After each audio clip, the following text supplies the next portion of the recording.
Selamat datang di channel Sumber Belajar, media belajar masa kini. Kita akan belajar tema 3, subtema pertama, pembelajaran pertama.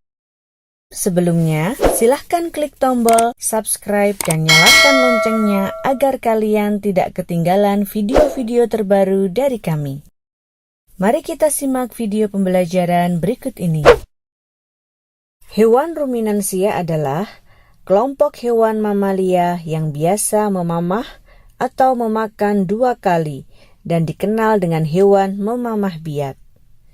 Contoh hewan ruminansia adalah sapi, kerbau, rusa, domba, kambing, dan kijang. Sistem pencernaan hewan ruminansia lebih kompleks dibandingkan pencernaan hewan lainnya. Pada hewan ruminansia terdapat 4 bagian lambung dengan fungsi yang spesifik. Selain itu, pencernaan makanan pada hewan ruminansia dibantu oleh beberapa mikrob atau bakteri dan protozoa. Mikrob tersebut dapat membantu mencerna rumput. Mekanisme pencernaan makanan pada hewan ruminansia. Seperti yang telah dijelaskan sebelumnya, salah satu contoh hewan ruminansia ialah sapi. Makanan seperti rumput pertama kali masuk ke dalam mulut sapi. Di dalam mulut terdapat organ-organ pencernaan seperti berikut. Yang pertama, gigi. Gigi sapi tersusun dari gigi seri yang berguna untuk memotong makanan dan gigi geraham untuk mengunyah makanan. Yang kedua, lidah. Lidah sapi berguna untuk merenggut rumput atau makanan dan mendorong makanan yang sudah dikunyah menuju lambung. Yang ketiga, saliva. Merupakan cairan atau enzim khusus yang dihasilkan oleh kelenjar khusus pada sapi yang kemudian disalurkan ke dalam rongga mulut. Saliva berperan dalam proses pencernaan kimiawi. Lambung sapi berbeda dengan lambung manusia. Ukurannya jauh lebih besar.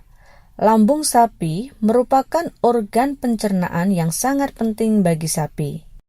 Lambung sapi terdiri atas 4 bagian, yaitu rumen, retikulum, omasum, dan abomasum.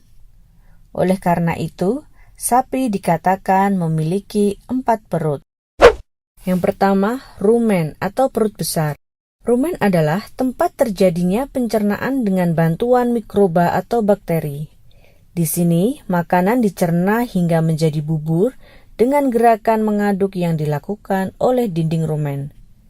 Pada saat sapi beristirahat, makanan kembali ke mulut dan dikunyah kembali. Setelah dikunyah untuk yang kedua kalinya, makanan masuk ke retikulum atau perut jala. Yang kedua, retikulum atau perut jala. Di dalam retikulum, makanan kembali mengalami proses fermentasi dengan bantuan bakteri anaerob dan protozoa. Di dalam bagian perut ini, terjadi proses absorpsi dan penyaringan benda-benda asing yang masuk bersama makanan, sehingga tidak masuk ke omasum atau perut kitab. Yang ketiga, omasum atau perut kitab. Di dalam omasum, makanan dicerna dengan bantuan enzim pencernaan. Selanjutnya, makanan masuk ke abomasum. Dan yang keempat, abomasum atau perut masam. Perut bagian inilah yang sebenarnya disebut dengan lambung.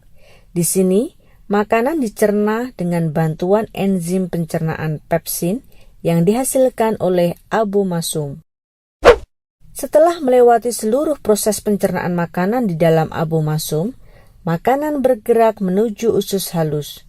Panjang usus halus seekor sapi dewasa dapat mencapai 40 meter. Di dalam usus halus terjadi proses absorpsi dan fermentasi. Selanjutnya, sisa-sisa makanan akan dikeluarkan melalui anus. Nah adik-adik, demikian tadi penjelasan video dari kami. Jangan lupa like, share, and subscribe channel Sumber Belajar. Terima kasih.